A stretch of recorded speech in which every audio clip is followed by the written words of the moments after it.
भद्रक जिलापाल कार्यालय को नहीं एवं देखा विवाद जनक व्यक्तिगत जमी जिलापाल कार्यालय निर्माण कर अभियोग होईछि।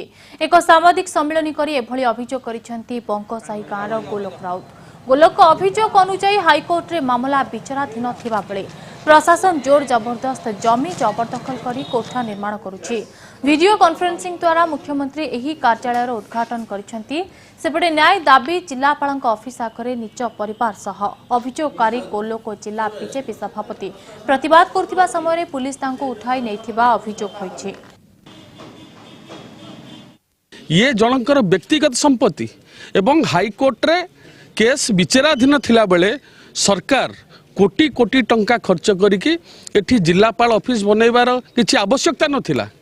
वर्तमान जेहेतु डिस्प्यूटेड लैंड जो 26 तारीख मुख्यमंत्री आसीबा कथा भद्रक को 26 तारीख तांकर कार्यक्रम को कैंसल कले एवं वीडियो कॉन्फ्रेंसिंग जरिया रे उद्घाटन करियो बोली प्रशासन जो योजना करिछि ये कथा को आम निंदा करूछु। ये जमी उपरे निषेधाज्ञा जिला जजंकर अच्छे हाईकोर्ट रो भी कंस्ट्रक्शन कला बेले बंद करिया कथिनी गोटे इंटरिम ऑर्डर अच्छी जे कंस्ट्रक्शन करे नाही बोली ता सत्य मते से मानेले नाही। पुणी हाईकोर्ट ताको कहला जे विदिन 4 वीक्स ताको एटा कॉम्प्रोमाइज करी कोर्ट को जना ताही भी जणैले नाही।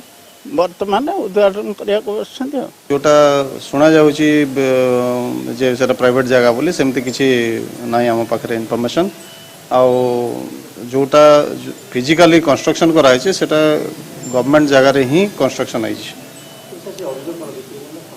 अभियोगटा संपूर्ण भित्तिहीन कौन सी रेकर्ड तांको नारे हेतिबार हमर हस्तगत होई नाही।